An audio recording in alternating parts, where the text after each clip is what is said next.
Heritage Street, you and me. Heritage Street, a big family. Welcome to Heritage Tree, where we talk about heritage care and development for people and organizations. And now to our host, Dr. Dena Michelle Roscoe. The Proverbs 31 woman. So often we hear this preached as a to-do list, as it were, on what women need to do to be a better woman. Implied in those advice, of course, is an inherent criticism that they're not doing those things. There's a certain uncertainty that crops up even at the start of that passage, as the father is advising the son, an excellent woman who can find. And you almost wonder, did he find that with his own wife, or wives, plural? Did he find that or not? Or is he speaking just as a metaphor with what follows, as an excellent wife is a valuable treasure? It's a setup where the father's giving the son advice for the next generation that will leave a legacy of thriving, of prosperity, of love.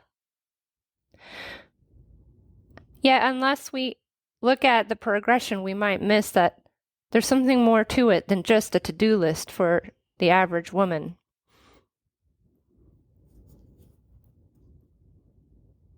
There's this progression of all the inner to outer life that this excellent wife does. She starts and she's excellent with her husband. She's excellent with her children. She's excellent with the servants in her household. She's excellent in all her business dealings. She's excellent in her compassion and community.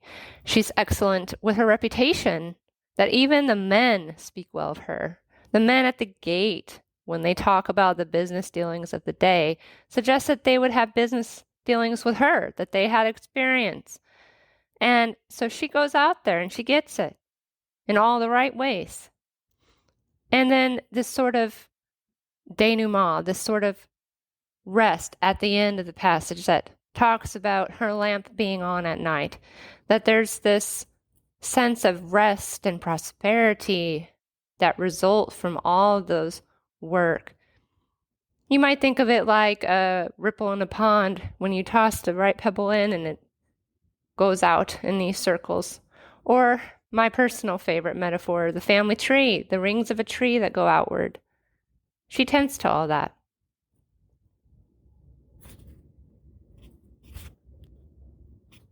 Yet, if we're not careful, we might approach this as some kind of list that looks at all the things that we're not doing. It might come away, even at the worst, with some sense of disenchantment or discouragement. Hey, I tried all those things and it didn't work. I'm not the best cook, so does that mean I'm not a very good Christian wife? I do try to bless my husband, but we fight sometimes. Am I not living up to the standard? I get tired and a little weary with managing work and children, and I don't know how to do all that on my own. In those moments, it can be useful to take a step back and remember that there's a certain element of mystery here. After all, the Apostle Paul speaks to that much later when he says that the church and Jesus, our relationship as the church with Jesus, is as our marital relationship. That somehow that's a mystery. So if we're approaching this with too much certainty about roles and rules of marriage, we might be actually risking making marriage into an idol or a religion in itself. If we center this conversation on the purpose of marriage as we know it in Scripture, that might help us a bit to be a guiding light. We know that if our marriage is to be as the relationship of the church with Christ, the church as the bride of Christ, we can look in Scriptures for that word bride and bride of Christ and where it talks about that, especially in Revelation in regards to his return. And in the books of Matthew, for example, when Jesus is having his Last Supper and when he's talking with his disciples before he is betrayed, crucified, and resurrected, he talks about I will not drink of this vine again until I come back with you. And this is almost a reference to his first public miracle when he turned the water into wine at his mother's behest. Son, come on, I've seen what you can do. Just do it. Help him out. Some good wine for the wedding. Come on. She was fulfilling her role as a Proverbs 31 woman, was she not? She was asking her son to be involved in community and to serve and to make something happen for them, to be generous, to celebrate with them, to feed them, if you will, with wine. Good wine, by the way. There's a challenge here with timing. And timing is a mystery, is it not? Jesus talks about, hey, Mom, it's really not my time yet, but okay. He submitted to his role as her son. Now, what does all this mean in regards to Proverbs 31? If marriage is a mysterious model of the relationship of the church with Jesus, we need to first look at that at the individual and at the congregational level. First, our individual salvation in Christ. Do we have that?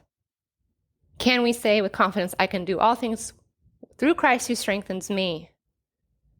You see, if we approach this passage in Proverbs with too much certainty around the rules and the checklist, we miss the struggle. We can risk the error of the friends of Job who showed up. That was the first thing they did right. And then with their pristine theology, attempted to dismantle and make go away the suffering of Job instead of their own response to it. That's where their solidarity stopped.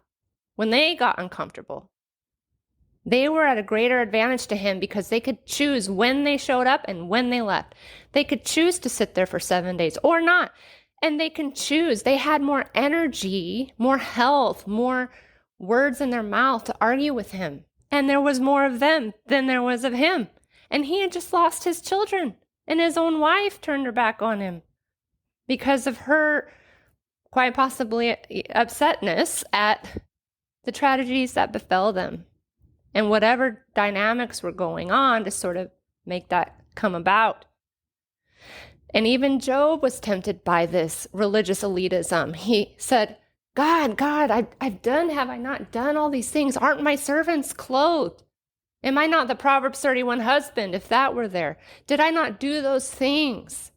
Did I not take care of the poor? Did I not meet all of your rules and laws and regulations? And here I am, still suffering. You see, we like to think that it's some kind of bank. I'm going to deposit my good deeds, and out of that, I hope will come a good life for me. If we're not careful, we can approach that Proverbs 31 passage with that same mindset.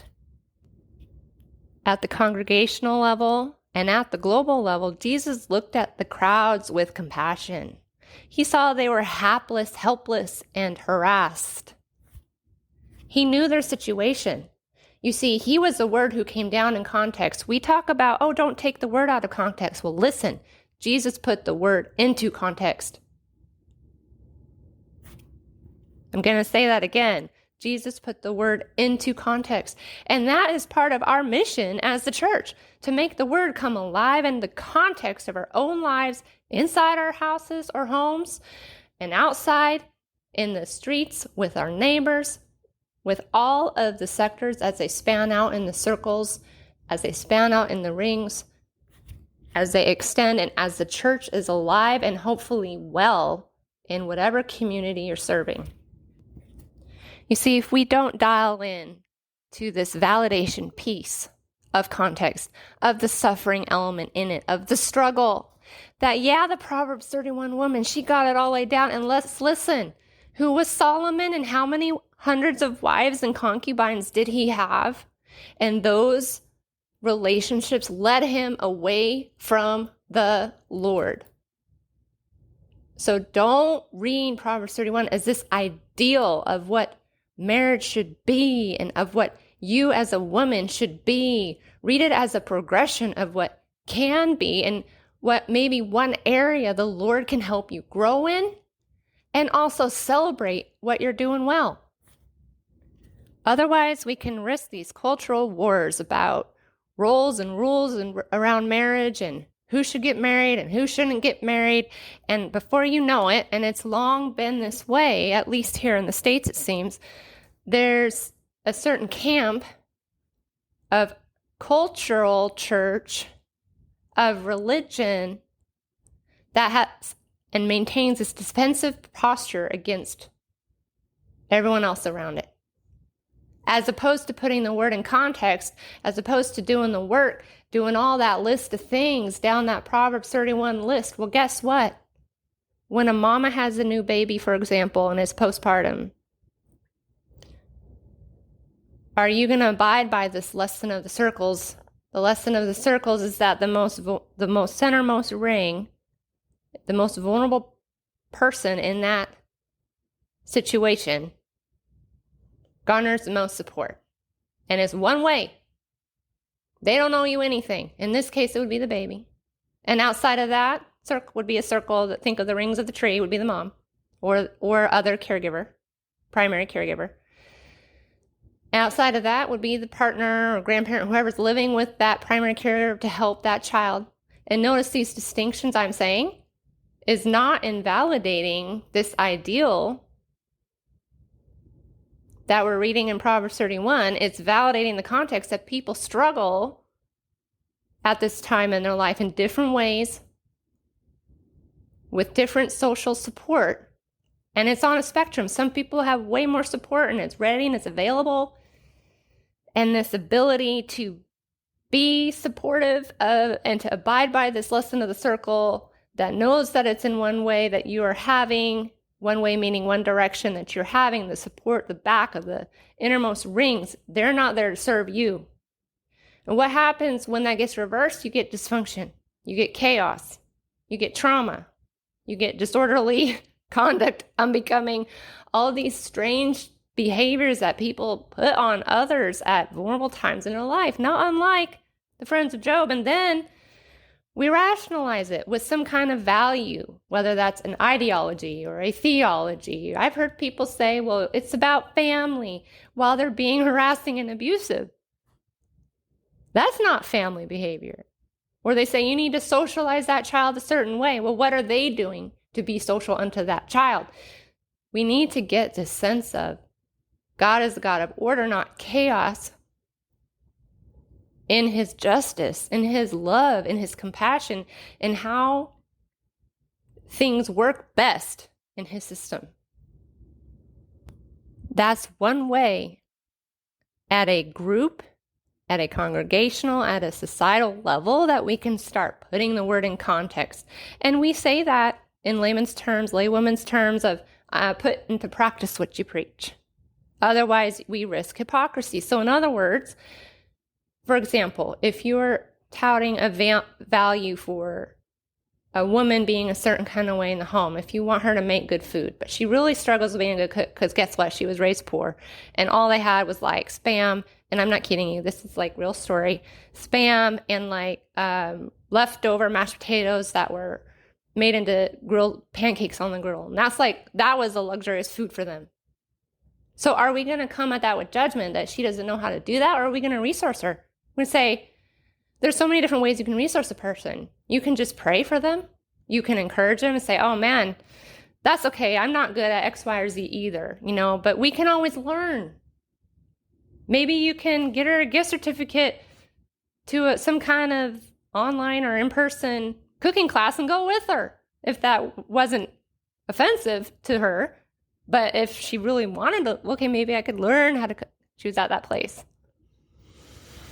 If not, maybe she just needs a DoorDash gift card, or a meal train drop if she just had a baby or she's taking care of an elderly person. You see, when people are so busy and they're overwhelmed, it means they don't have the margins to even be visible. And so that's why we say they're marginalized. We don't see them because how we're doing things has been disorderly for a long time and it's taken those margins away. So let me get back to Proverbs 31. What is a neighborly love, and what does it have to do with this ideal of a wife, which actually is a model of marriage. And it has implied in there that this wife is engaging these different sectors and behaviors and groups and communities and society, that she's not isolated by herself doing the work alone in her house, which seems to be a very Western model, a do-it-yourself culture. Buy it, and if you can't afford it, and if you can't do it, it's somehow your fault. This is somehow the attitude we have. We sort of lost this community. There's this idea even in marriage research that there's one researcher in particular, and I'll need to look up her name and see if I can leave it in the show notes. But she says that, in an American marriage in particular, post-World War II, we've sort of gotten away from this. Thank you for joining us. If you like what you heard, tip us at the link below. And inquire, subscribe, and shop our merchandise label of Heritage Tree and Heritage at DenaMichelleRoscoe.com and dogwoodgroup.io. Come back again when we gather around the Heritage Tree.